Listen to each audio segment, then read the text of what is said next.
الحمد لله خير ما استفتح المتكلم بكلمه، وأفضل ما فاح ناطق بفمه. رب حمدا ليس غيرك يحمد، يا من له كل الكائنات تسجد. أبواب غيرك ربنا قد أوسدت، ورأيت بابك واسعا لا يوسد. رباه عجز الطبيب فداونا، وفسد الزمان فنجنا، وضعفت حيلتنا فقونا. إلهي حملت نوحا على ذات ألواح ودثر، يا ذا العزة والجبروت. ورددت ليعقوب بصره بعدما ابيضت عيناه، يا ذا الملك والملكوت. ونجيت موسى في التابوت، وحملت يونس في بطن الحوت. وسترت حبيبك محمدا بخيوط العنكبوت. سبحانك سبحانك أنت الحي الذي لا يموت. اللهم أنت أحق من ذكر، وأحق من عبد، وأنصر من ابتغي، وأرأف من ملك، وأجود من سئل، وأوسع من أعطى.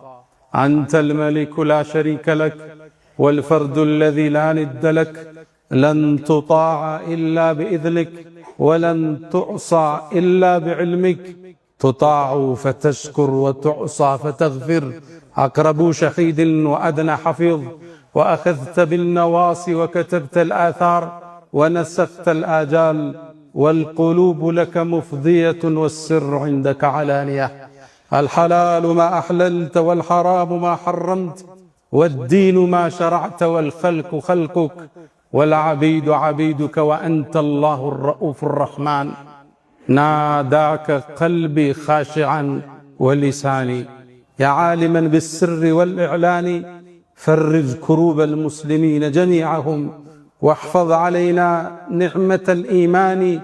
يا من إذا وقف العبيد ببابه ستر القبيح وجاد بالغفران. تعفو الملوك عن النزيل بحيهم، كيف النزيل بساحة الرحمن. أشهد أن لا إله إلا الله وحده لا شريك له، له الملك وله الحمد، وهو على كل شيء قدير. الرحمن على العرش استوى، له ما في السماوات وما في الأرض، وما بينهما وما تحت الثرى. وإن تجهر بالقول فإنه يعلم السر وأخفى. وأشهد أن سيدنا وإمامنا وقرة أعيننا محمدا عبد الله ورسوله، وخيرته من خلقه، وأمينه على وحيه. بعثه الله بين يدي الساعة بشيرا ونذيرا، وداعيا إليه بإذنه وسراجا منيرا.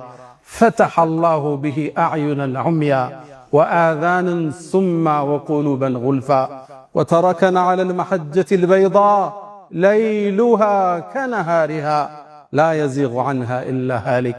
فصلوات الله وتسليماته عليه، ما اتصلت عين بنظر، ووعت أذن بخبر، وسلم تسليما كثيرا. أغر عليه بالنبوة خاتم من الله، نور يلوح ويشهد. وضم الإله اسم النبي إلى اسمه، إذا قال في الخمس المؤذن أشهد. وشق له من اسمه ليجله، فذو العرش محمود وهذا محمد. نبينا أتانا بعد يأس وفضرة من الرس، والأوثان في الأرض تعبد. فأمسى سراجا مستنيرا وهاديا، يلوح كما لاح الصقيل المهند.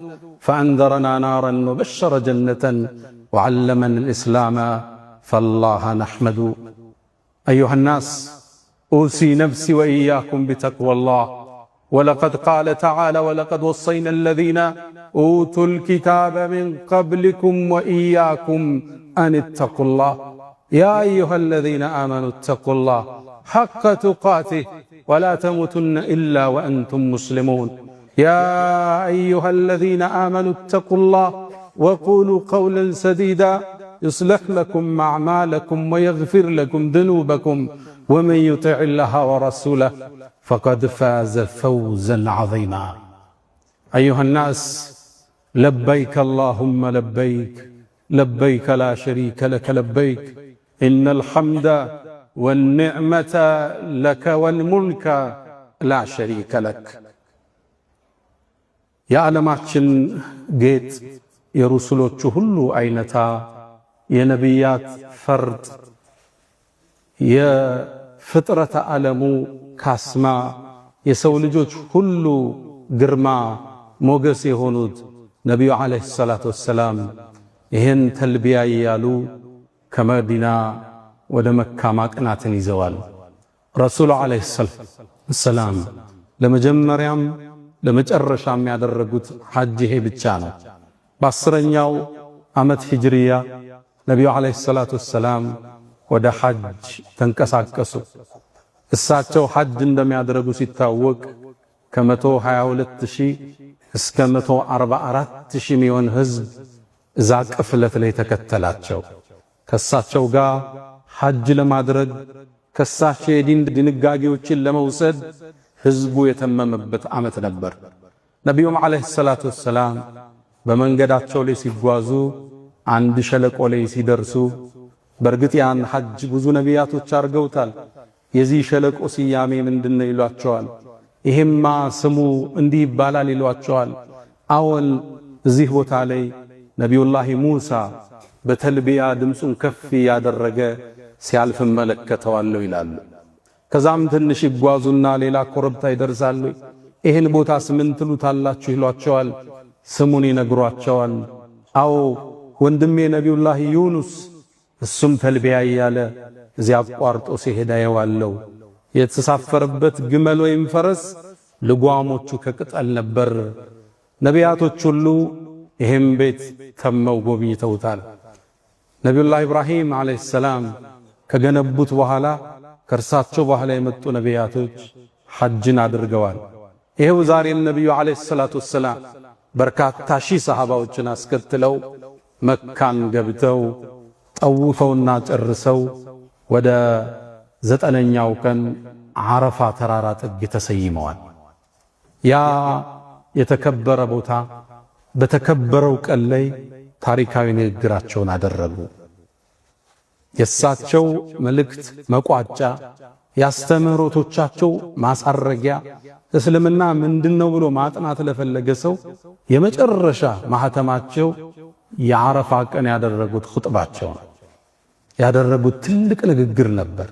ያስተምህሮቶቻቸው ተጨምቆ ሲወጣ ያኔ ቀን ያደረጉት አስተምህሮት ነቢዩ ዓለይሂ ሰላቱ ወሰላም ግመላቸው ላይ ወጡና ህዝቡ በተሰበሰበበት ላይ ንግግራቸውን ጀመሩ።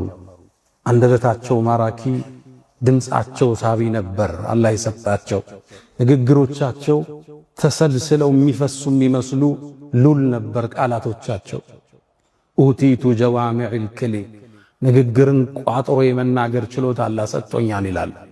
ታዲያ ለዛውን ህዝብ እንዲደርስ የሚያስተጋቡ ሰዎች ተራራ ላይ ሆነው ንግግራቸውን ጀመሩ። ንግግራቸውን ሲጀምሩ አዳማጩ ትኩረት እንዲሰጠው አንድ ቃል ተጠቀሙ። አዩሃናስ አላህን ካወደሱ በኋላ እናንተ የሰው ልጆች ያሉ ጥሪው ለአደም ልጆች ባጠቃላይ መልእክቱ ለሰው ልጆች ሁሉ ባጠቃላይ መልእክታቸው ሲቋጭ ምን እንደሚመስል ያስተላለፉበት ነው። እናንተ ሰዎች ሆይ እስመዑ ከላሚ ወዑ ኡበይን ለኩም ንግግሬን አዳምጡ ያዙትም ላብራራላችኋል። ከዛም አስከተሉ ለዓሊ ላ አልቃኩም በዕደ ዓሚ ሃዛ ፊ መውቅፊ ሃዛ ምናልባትም ከዚህ ዓመት በኋላ እዚህ ቦታ ላይ ላታገኙ ትችላላችኋል። ይሄ ንግግር የሰሃቦቹን የቆዳ ጸጉር እንዲቆም አደረገው። ምናልባት ከዚህ ዓመት በኋላ ይሄን ንግግር ላይ ሰሙት ይችላል።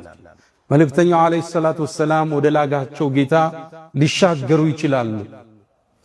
ደንግጠው ፈርተው ሰውነታቸው ሁሉ ጀሮ ሆኖ ነበር ያዳመጡት።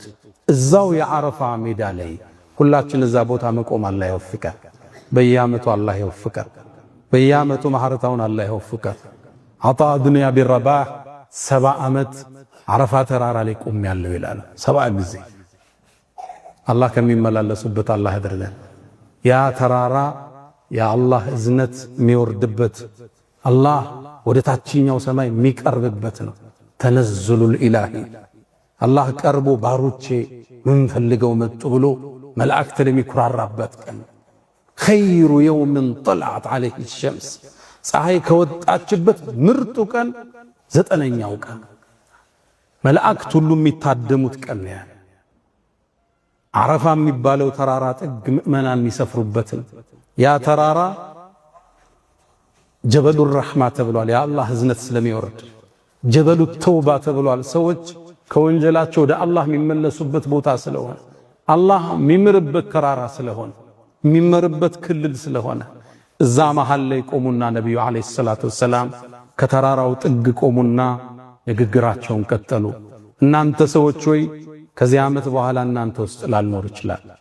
ለዛ ነው የስንብቱ ሐጅ የሚባለው ሐጀቱል ወዳዕ የመፈጸሚያው የመጀመሪያቸውም የመቋጫቸውም ሐጅ ነው። ለነብዩ አለይሂ ሰላቱ ወሰላም ንግግራቸውን ጀመሩ። አዩሃናስ እናንተ ሰዎች ሆይ ተመልከቱ፣ የመጀመሪያ አስተምሮታቸው ኢነ ዲማአኩም ወአምዋለኩም ወአዕራደኩም ሐራሙን ከሑርመቲ የውሚኩም ሃዛ ፊ በለዲኩም ሃዛ ፊ ሸህሪኩም ሃዛ አሉ።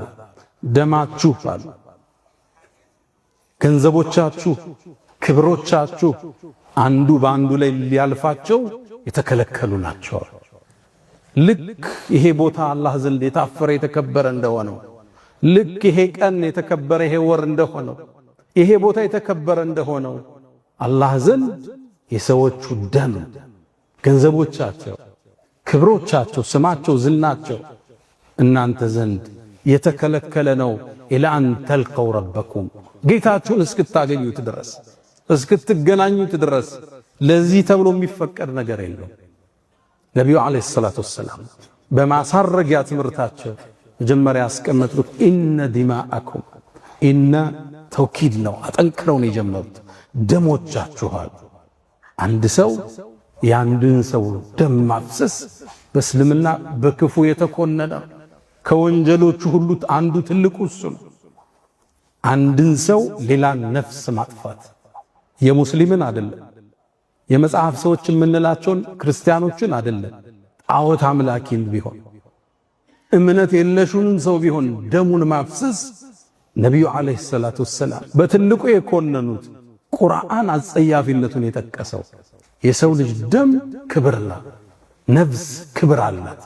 ነፍስን የሚወስዳት የፈጠራት ጌታ ብቻ። ሰውን ለመግደል አልተፈቀደለትም። ሰውን አይደለም ራሱን መግደል በእስልምና ክልክል ነው፣ ሌላውን አይደለም። ራሱን አንድ ሰው ቢያጠፋ ትልቅ ወንጀል ባጠፋበት ሁኔታ ተቀስቅሶ ለዓመታት እንዲሰቃይ ይደረጋል። ራሱን ከፎቅ ፈጥፍጦ ገለው ከሆነ ይቀሰቀስና ከፈጥፈጥ እየተባለ ሩሑ እየተመለሰች የስቃይ ህይወትን ይመራል። በመርዝ ገሎ ከሆነ አላህ ቀስቅሶት ሁሌ ራሱን መርዝ እየጠጣ እንዲገል ይደረጋል። ስቃይ በጣም ከባድ። እንኳን ሌላን መግደል ራስን መግደል በእስልምና ክልክል የተወገዘ ነው። ነፍስን የሚወስዳት የፈጠራት ጌታ ብቻ። አንዳንድ ሚዲያዎች ላይ ትሰማላችሁ የማይሆኑ ወሬዎች፣ የማይመስሉ ፕሮፓጋንዳዎች። እስልምና ለነፍስ ትልቅ ወጋ የሰጠ ሃይማኖት፣ አመነም አላመነም የተከበረ የሰው ልጅ ነው። ወለቀድ ከረምና በኒ አደም። ነፍስን የሚወስዳት አላህ ብቻ። አንዲት ነፍስ ያለ ጥፋቷ ያጠፋ ሰው ወንጀሉ ምን ያህል ይመስላችኋል?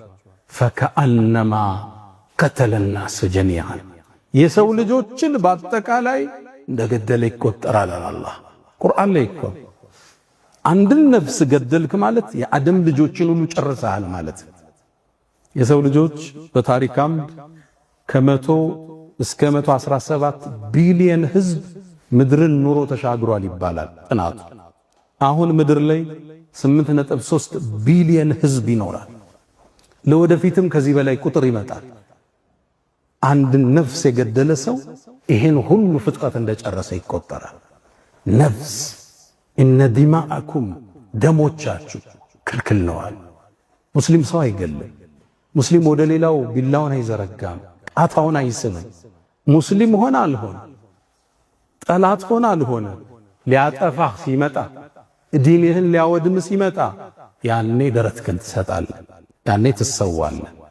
አብሮ የሚኖረው ምንም ያላደረገውን የፈለገውን ነገር ይመን የመኖር መብት አለ። ደሙን ልታፈሰው አልተፈቀደልህ። ደም ማፍሰስ ጸያፍ ነው። ትልቅ ወንጀል። እስልምና የአንድን ሰው ነፍስ በሁሉም ሰው ነፍስ የመዘነው። ወመን አህያ አለ ሕያው ያደረጋት አንዲትን ነፍስ የሰው ልጅ ሁሉ ሕያው እንዳረገ ይቆጠራል። አንድ ጎረቤት ታሞ አግኝተኸው አሳክመኸው ሕይወት ዘርአበት ማለት የሰው ልጆችን ሁሉ ሕያው እንዳረግ ይቆጠራል። ነፍስ ደምን ማፍሰስ ጸያፊ። ሁሌ ላይ ይገርመኛል። ደም ለምን ቀይና ወፍራም ሆነ? እንድትጸየፈው እኮ አይደለም። የሰው ደም የሌላ ደምን እንኳን እንድትሸሸው። የመጀመሪያ የነብዩ አደራ ኢነ ዲማአኩም ደሞቻችሁ የአንድን ወንድን ደም ማፍሰስ አይደለም። ሙስሊም አይደለም፣ የመጽሐፍ ሰዎች የክርስቲያን አይደለም ቀርቶ ጣዖት አምላክ ይሁን ልትገለው አልተፈቀደልህ። ትጠራዋለህ ወደ ዲንህ፣ ከተቀበለ መልካም፣ ካልተቀበለ ለኩም ዲኑኩም ወሊየ ዲን። እኔም መንገድ አለኝ አንተም መንገድ አለ። ኢነ ዲማአኩም ልብ በሉት፣ አስምሩበት። ደሞቻችሁ ወአምዋለኩም ገንዘቦቻችሁ። አንዱ የአንዱን ገንዘብ ሊወስድለት አልተፈቀደም። ሊያጭበረብረው ዕዳ ወስዶ ሊጠፋ አልተፈቀደለትም።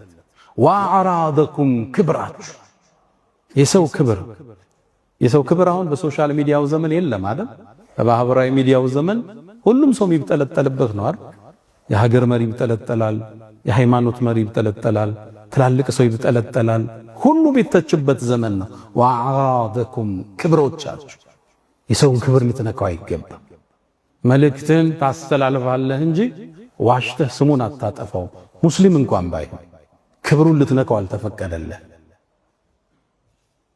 ነቢዩ ዓለይሂ ሰላቱ ወሰላም መልእክታቸውን ቀጠሉ። አዩሃናስ እናንተ የሰው ልጆች ያሉ መልእክቱ ለሰው ልጆች ነው። ከናንተ መሃል አማና የተሰጠው ሰው ካለ ወደ ተገቢው ቦታ ያድርሳል።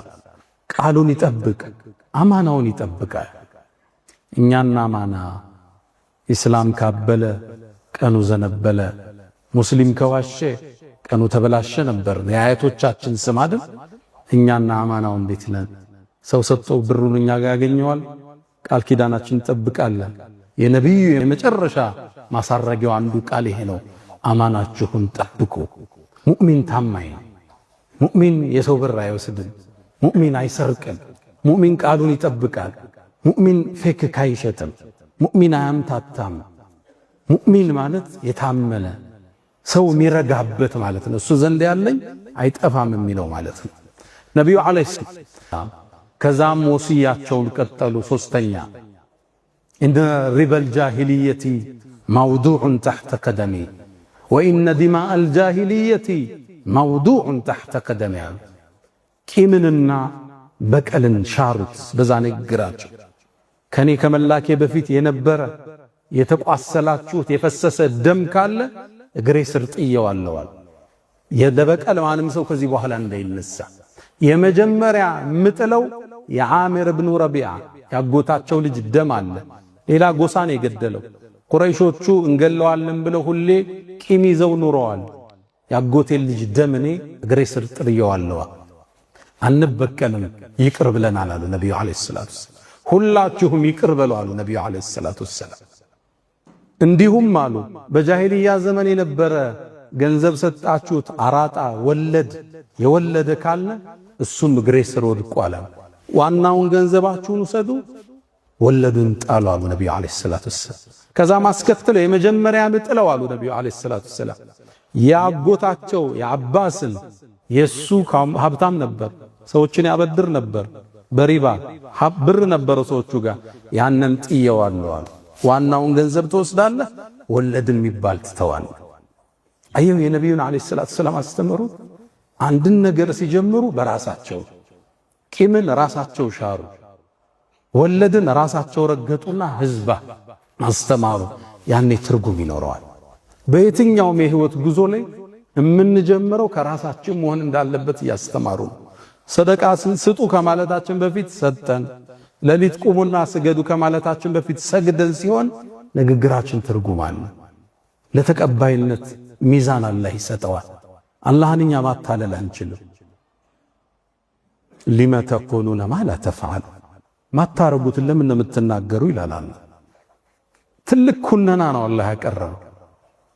አንድ ሰው ራሱ ተግብሮት ራሱ ተጭኖት እሱ ሲናገር ትርጉም አለ። በራሳቸው ጀመሩ። ነብዩ አለይሂ ሰላቱ ወሰለም በህይወት ጉዟቸው በአጠቃላይ ጉዞ የሚጀምሩት ከራሳቸው ዘካን ስጡ አሉ። ለራሳቸው ቤተሰብ ግን ዘካን መስጠት ክልክል። የነብዩ ቤተሰብ ከሆንክ ዘካ ይገባ። ለምን? ይሄ ዲን እሳቸው የሚበሉበት አይደለም ያበሉበት ነው። የእሳቸው ቤተሰብ የሚጠቀሙበት አይደለም ሌላው የሚጠቀምበት ነው። እስልምና ውስጥ ወኢታኡ ዘካት ዘካን የሚሰጡ እንጂ ዘካ የሚቀበሉ ሚል የተወደሱ ሰዎች የለም። እስልምና ምታበላበት እንጂ ምትበላበት ዲን አይደለም። በአንስከው ክብር ዝና ዕውቅና ምታግበሰብሰው ጥቅም የለም። እንደ ሰው ለፍተ ነው መታደር። አንድ ትልቅ ሰው ወደሆነ ሱፐርማርኬት ገቡ። ሲገቡ ይሄ ቲን ይሸጥ ነበር። ወቲኒ ወዘይቱን ፍራፍሬ አይነት ሊገዙ ሲገቡ ሰውየው አያቸውና እንዴ ሸኽና እርሶ መጡ እንዴ በነፃ ይውሰዱ አላቸው። እሳቸው አንድ ቃል አሉት፣ ላነሽተሪ ቲን ብዲን አሉት። እኛ እኮ ቲንን በዲን አንገዛም ብለው ተለወጠው። የእስልምና አቋም ይሄ ነው። ኃላፊነት ሲሰጥህ ያላግባብ አትጠቀመው። የመጅሊስ ቦታ ሲሰጥህ በነፃ ሐጅ አትመላለስበትም። የህዝብ አማና ነው የተሰጠህ። የተሰጠህን ክብርና ዝና ንዋይን አታሳድበትም። እንደ ሰው ሰርተህ ነው የምታደር። ተበድረህ ለፍተህ ወድቀህ ትነሳለህ። ከዛም ዘካት ትሰጣለህ። ዘካት ትቀበል። በአገልግሎቶቻችን ጥቅም ማሳደድ የለብን። ይኸው እዚህ መስጊድ ላይ ብዙ ዓመት ኢማም አድርገውኛል። እስካሁን ደሞዝ አልሰጡኝም። ነጋዴስ ሆነን ደሞዝ እንዴት እንወስዳለን? የክፍለ ሀገር ዳዕዋ ስንጠራ ራሳችን ትኬት ቆርጠን ሰው መዋጮ ሲያደግ አብረን አዋጠን ምትኖረው ዲን ነው እስልምና። ረሱል ያደረጉትን ሰለላሁ ዐለይሂ ወሰለም እሱ ነብዩ ዐለይሂ ሰላቱ ወሰላም መጀመሪያ ምጥለው ያጎቴል ወለድ ብር ነው አሉ። መጀመሪያ ግሬሰር ምረግጠው ያጎቴል ልጅ ደም ነው አሉ። ያኔ ትውልድ ይከተላል። አንተ የኖርከውን ነው ሌሎችን ይኖሩልህ። አላህን መዋሸት አይቻልም። ያልተከበርከው ሰዎች ውስጥ ገብቶ ተጽዕኖ አይፈጥርም። ይህን ነው ረሱል ሰለላሁ ዐለይሂ ወሰለም ያስተማሩ። ተግብረው ተራመዱ አላቸው። ጦርነት ላይ አወል ሶፍ የምታገኛቸው እሳቸው ነው። ለዛ ነው ለመሰዋት ዝግጁ የሆነ ሰሃባን የወለዱት እሳቸው ፊት ናቸው። ኸይማቸው ላይ ቁጭ ብለው እንደ ድሮ ነገስታቶቹ አይደለም ያዘመቱት፣ አወል ሶፍ ናቸው። ለዛ ነው ኡሁድ ጦርነት ላይ ራሳቸው የተበሳው ጥርሳቸው የተሰበር ሞቱ እስኪባል ድረስ የተወራ። አንተ አወል ሶፍ ነው የምትሆን። ኢዛ ኩንተ ቱሪዱ ኢማሚ ፈኩን አማሚ። መሪ መሆን ከፈለክ መጀመሪያ ተጋፈጥ ወርደ። አመሰግናለሁ። የድምጻችን ይሰማ ትግል የህዝቡ እንቅስቃሴ አንዱ ሚስጥር መሪዎች ያላቸው ሰዎች አወል ሶፍ መሰለፋቸው፣ መስዋዕትነት ለመክፈል በመገኘታቸው። አንተ ፊት ስትሆን ህዝብ ይከተላል። ይሄ ነው የህይወት ቀመር። ነብዩ አለይሂ ሰላቱ ወሰላም ደሞቻችሁን እግሬ ስር ረግጫለሁ፣ ወለዱን እግሬ ስር ረግጫለሁ፣ መጀመሪያ ምጥል የቤተሰቤን ነው አሉ። ሁሉም ተከታይ ነው። ያኔ ንግግራቸውን ቀጠሉ። ነብዩ አለይሂ ሰላቱ ወሰላም ያስተምሮቶቻቸው ማሳተሚያ ማሳረጊያ ነው የተናገሩት። ከዛ ማስከተሉ እስተውሱ بالنساء خيرا አለ። የሴቶቹን ነገር አድራሉ። ወተቁላህ ፊልኒሳ ሴቶቹን እንዳትበድሏቸው። ሴት ልጅ አሁን የቃ ማሻሻጫ መቀለጃ ነች። ክብር ያልተሰጣት አደባባይ የወጣች ራቆት እንድትሸጥ የተደረገች ነች። ታገቢኛለሽ ወይ ብሎ ተንበርክኮ ይጠይቃትና በእንብርክክ ከቤት ያስወጣታል በአመቱ።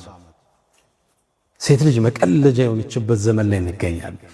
እስልምና በመጨረሻው አደራ ላይ እንኳን እሷን አረሳት።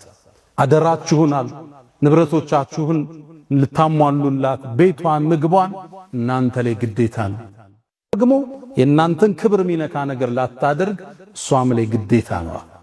ድሮም እስልምና ሴት ልጅ ስትቀበር አግኝቷት እሱ ነበር ያዳናት። ወኢዘል መውኡደቱ ሱኢለት ቢአይ ዘንብን ቁትለት። አንድ ሰው ሴት ልጅ ሲወልድ ያፍር ይሸማቀቅ ነበር። እስልምና መጥቶ ሴት ልጅ ትልቅ ደረጃ ሰጣት፣ ከፍ አደረጋት፣ የቤቱ ንግስት አደረጋት። እሷን ቤቷን ተከራይተ ልብሷን አልብሰ ቀለቧን ሞልተህ እንደ ንግስት እንድታኖራት እስልምና አዘዘ። አንተ ትወጣለህ፣ ትለፋለህ፣ ትሰራለህ፣ እሷስ ትውልድ ቤት ውስጥ ኮተኩታለች። ዱባዮቹ ቆንጆ አባባል አላቸው። ቤት ውስጥ ቁጭ ብለው ልጅ የሚያሳድጉ እናቶቹን የነገው ትውልድ ገንቢዎች ይሏቸዋል። ታላቁ ኡስታዝ በለው የአገሪቱ ጠቅላይ ሚኒስትር በለው ቤት ነው ተኮትኩቶ የሚወጣው። የሱ አናጭ እሷ ነች። ይህን ክብር እስልምና ሰጣት። ቁርአን ውስጥ ሱረቱ ሪጃል ሚል አታገኙ፣ ሱረቱ ኒሳ ግን ታገኛላችሁ። በስማቸው ምዕራፍ ሰየመላቸው። የተለየን ክብር የሰጣት ዲን እስልምና። ሴትን ከፍ አረጋት፣ ሴትን ሸከፋት፣ ሴትን ጠበቃት፣ ሴትን አስዋባት፣ ሴትን ቁጥብ እንድትሆን አደረጋት። ለሴት ልጅ ትልቅን ማዕረግ ልቅና የሰጠ ዲን እስልምና። ሴትን የዲኑ አጋዥ አደረጋት። ከነቢዩ ዓለይሂ ሰላቱ ወሰላም ጋር አብረው በዳዕዋ የተሳተፉ ጦርነት አብረው የዘመቱ ሴቶች ነበሩ። አብረው እኮ ነው የዘመቱት። ሰሃቦቹ ሲወድቁ እኮ ነርሱ ነው የሚያክሙት የሰሃባ ሴቶች ናቸው። ጦርነቱ በጣም ሲብስ የሰው ቁጥር ሲያንስ ገብተው የሚጋፈጡት ሴቶች ናቸው። ልብ በል ጦርነት ነው፣ ሂጃብ ይገለጣል፣ ራቁት መሆን አለ። ይገባችኋል? ይሄን ተጋፍጠው ይሄን ዲን ከፍ ያረጉት የነብዩ ሰሐቢያቶች ሴቶች ነበሩ። እሁድ ጦርነት ላይ ኡሙ አማራ ትታወሳለች አይደል? ሰልፉ ተገለጠ፣ ሰሐባው ተበታተነ። ከነብዩ ስትከላከል የነበረችው ኡሙ አማራ ነች። ወደ ቀኝ ይዞራለሁ ይላሉ ነብዩ አለይሂ ሰላቱ ሰላም፣ እሷን እንጂ ሌላ ላይ። ወደ ግራ ስዞር እዚህ ተስፈንጠራ መጣ፣ እሷ ነው ያለችው። ከፊት ለፊቴ ሲመጣ ኡሙ አማራ ነች። የሚወረወረውን ቀስት በእጇ ተመልሰው ነበር። ተገረሙ ነብዩ አለይሂ ሰላቱ። ስትወረውር ቀስቷ ይስትል፣ ቀስት ከሌላ ተቀብለው ለሷ ይሰጧት ነበር። ጦርነቱ ሲያበቃ አስጠሯት። አንቲ ኡሙ አማራ ምትፈልጊኝ ጠይቂኝ አላት። ልብ በል ይሄ ጥየቃ ምትፈልገው ነገር የሚመለስበት ጥየቃ ነው። ዱንያን አልጠየቀች። የአላህ መልእክተኛ ከእርሶ ጋር በጀነት ጎረቤት ልሆናለች። ሴቶች አሁን አዳራሽ ላይ ሴት በዛ ወንድ በዚህ ሲሆን የሚያወግዝ ዲኑ ያልገባው ወጣት ታገኛል። ሴቶች አዳራሽ ላይ አይደለም የጦርነት ሜዳ ላይ አብረው የተሳተፉበት ዲን ነው። እክትላጥ እናወግዛለን። አንዱ በአንዱ ውስጥ ለየብቻ ሆኖ ግን መቀመጥ ከዲኑ ጋር ሊጋጭ አይደለም። ሴቶች ናቸው ያስተማሩት። እናታችን አይሻ ሙዓሊመቱ ሪጃል ወልአጅያል ትባላለች። ትውልድ ያነጸች ሰሃባ ሰብስባ ያስተማረች እናታችን አይሻ ነች። በሶስተኛ ደረጃ የነብዩን ሐዲስ ካስተላለፉት ሰሃባዎች ውስጥ አንዷ እናታችን አይሻ ነች። ሴቶች በእስልምና ከፍታን አገኙ። ከነ ቁጥብነታቸው፣ ከነ ሐያቸው፣ ከነ ኢማናቸው የትውልድ ግንባታ ላይ ትልቅ ሚና ነበራቸው። ነቢዩም ዓለይሂ ሰላቱ ወሰላም ወሲያቸውን ቀጠሉ። አዩሃ ናስ አሉ፣ እናንተ የሰው ልጆች ኢነ ረበኩም ዋሂድ፣ የእናንተ ጌታ አላህ አንድ ነው። ወኢነ አባኩም ዋሂድ፣ አባታችሁም አደም አንድ ነው። ላ ፈድለ ሊዓረቢይን ዐላ ዐጀሚይን ኢላ ቢተቅዋ፣ ለአንድ ዓረብ ካልሆነ ሰው እኮ ብልጫ የለውም አላህን በመፍራት ቢሆን እንጂ። የቆዳን ቀለም ዘርን ለከፍታ ምንጭ አላደረጉ ነቢዩ ዓለይሂ ሰላቱ ወሰላም። የሰው ልጆች መመዘኛ ለአላህ ባላቸው ፍራቻ፣ ለዲኑ ባላቸው ትልቅ አስተዋጽኦ ነው የሚጎኑት። በዘር በቀለማቸው አይደለም። ዓረብ ካልሆኑ አይበልጥም። አማራ ከኦሮሞ፣ ኦሮሞ ከአፋሩ፣ አፋሩ ከከምባታው፣ ከምባታው ከትግሬው፣ ከምባታው ከሶማሌው የሚበልጥበት መስፈርት የለም። በእስልምና ትልቅነት አላህን ከመፍራት ይመዘዛል። ትልቅነት ለዲኑ ትልቅ አስተዋጽኦ በማድረግ ነው የሚታጨው። በእስልምና ቋንቋ፣ ቀለም ዋጋ የለው፣ ትልቅ ክብር የለውም። ተቅዋ ነው ይታየው። ለዛ ነው ነቢዩ ዓለይሂ ሰላቱ ወሰላም ዓረብ የተከበሩ ናቸው። እሳቸው ኢማም። ጥቁሩ ኢትዮጵያዊ ቢላል ደግሞ ሙአዚን ናቸው። ቢላልን ከኢትዮጵያ፣ ሱሃይብን ከሮማን ኢምፓየር አምጥቶ፣ ሰልማንን ከፐርሻ አምጥቶ፣ አቡበክር ስዲቅን ከዓረብ ገምዶ ወንድማማችነትን የመሰረተ ዲን ያለ ቀለም፣ ቋንቋ፣ ብሔር እስልምና ላይ ሚዛን የለው። ከነሱ ውስጥ የበለጠ አላህ የሚፈራው ፊት ለፊት ይደረጋል። ትልቁ አዋጅ አሁን ድረስ የቆዳ ጉዳይ፣ የቆዳ ቀለም ጉዳይ ዓለም ላይ ልባት አላገኘም። አፓርታይድ የቅርብ ጊዜ ትውስታችን ነው። ጥቁሮች ያለቁበት የሳውዝ አፍሪካው ታሪክ። የዛሬ 3 ዓመት እንኳን አሜሪካ ውስጥ የጥቁር መብት አልተከበረም ተብሎ ብላክ ላይፍ ማተርስ ያያችሁት ሰልፍና አብዮት እንቅስቃሴ። እስልምና ለቆዳ ቀለም ትልቅ ዋጋ አልሰጠም፣ ዘርን አልቀደሰም፣ ተቅዋን መዘዘ። አንድ ሰው ባለባበሱ እንኳን ዝቅ እንዳታረገው። ምናልባት እኮ ከናንተ ውስጥ አሉ ሰዎች በር ላይ የሚገፉት ጸጉር የተቆጣጠረ ልብሱ ያደፈ ሰው አለ። ይሄ ሰው እኛ ዘንድ ክብር የለውም አይደል? ምናልባትም አለ አላህ ዘንድ ቢምን መሐላውን አላህ እሽም ይለዋል። እንድትጠነቀቅ እኮ ነው የምታየውን ሰው ሁሉ በክብር እንድታየው። ከናንተ ውስጥ አሉ ሩበ አሽዓተ አዝበር፣ እግሩ አቧራ የለበሰ ጸጉሩ የተቆጣጠረ ክብር የለህም ተብሎ ከበር ላይ የሚገፋ ተመልስ እየተባለ አላህ ዘንድ ቢምን አላህ መሐላው የሚያጸድቅለት ሰው አለ፣ እሽም ይለው ሰው አለ። ሁሉን አክብሩ ማለት ለሰው ልጆች የተለየን ክብር እኩልነት ያወጁበት የመጨረሻ ንግግራቸው ነው። አስከተሉ ነብዩ አለይሂ ሰላቱ ወሰላም እናንተ የሰው ልጆች ያሉ በስሮቻችሁ ያሉትን ባሮችን ክብር ስጧቸው፣ የምታስተዳድሯቸውን ሰራተኞችን ክብር ስጧቸው፣ ከምትበሉት መግቧቸው፣ ከምትለብሱ አልብሷቸው፣ መጥፎ ነገር ከሰሩት ማትታገሱት አትምቷቸው፣ አሰናምቷቸዋል። እኛና የቤት ሰራተኛ አሁን ባሪያ የለም፣ በዘመኑ ሚሸጥ የለም፣ ቢያንስ አገልጋይ አለ። ሰራተኞቻችን እኛ ጋር እንዴት ናቸው? ፒዛ በርገር ሲታዘዝ እነሱን ታሳቢ ያደርጋል? አይስክሬም ቤት ሲታዘዝ ጥሩ ምግብ ሲሰራ ለሷ ይቀነስላት አለ። ይሄ የነብዩን ወሲያ የሚጠብቁ ሰዎች እሷ የቤተሰቡ አንድ ክፍል ነች። አንዳንዴ ሜሽን እናደርጋቸዋለን፣ አሰርተናቸው አናቀምሳቸው። ለፍተው አብረው አብስለው ቤተሰብ ጭርሳ ጎይ ይበላል፣ እሷ ፍሪጅ ያለው ወጣ ሙቃ ትበላለች። ነብዩ አለይሂ ሰላቱ ወሰላም በመጨረሻ አደራቸው ሰራተኞችን ማረሱ። የቤተሰቡ ክፍል ናቸው። እነሱ ሲለፉ ነው የሚውሉት። ካልቻላችሁ እገዟቸው አሉ ነብዩ አለይሂ ሰላቱ ወሰላም። የቻሉትን ይስሩ፣ የቀረው እናንተ እገዟቸው። ሰራተኛ ከልጆች በላይ ነው የምታያቸው። ልጅ ያንተ መብት ነው ብትገርፈው ብትቆጣው። እሷ ግን እንግዳ ነው የመጣችው። ክብር ውጭ አገር ስትሄድ ለልጆች ልብስ ስታመጣ የሆነች ነገር ለሷም ሽቶም በለው ጫማም በለው በሚስት በኩል የሚሰጥ አንድ ሀዲያ፣ ጥሩ ፈገግታ፣ ስታጠፋ መዝለል። ይሄ የነብዩ አለይሂ ሰላቱ ወሰላም ታላቅ ወሲያቸው ብዙና በርካታ። በ3 ቀን ውስጥ ያስተላለፉትን መልእክት ባጭር በ30 ደቂቃ ኹጥባ ልንተርከው አንችልም። አላ ወፈዐሉል ኸይራት ወስተግፊሩ ረበኩም ፈጡባ ሊልሙስተግፊሪን።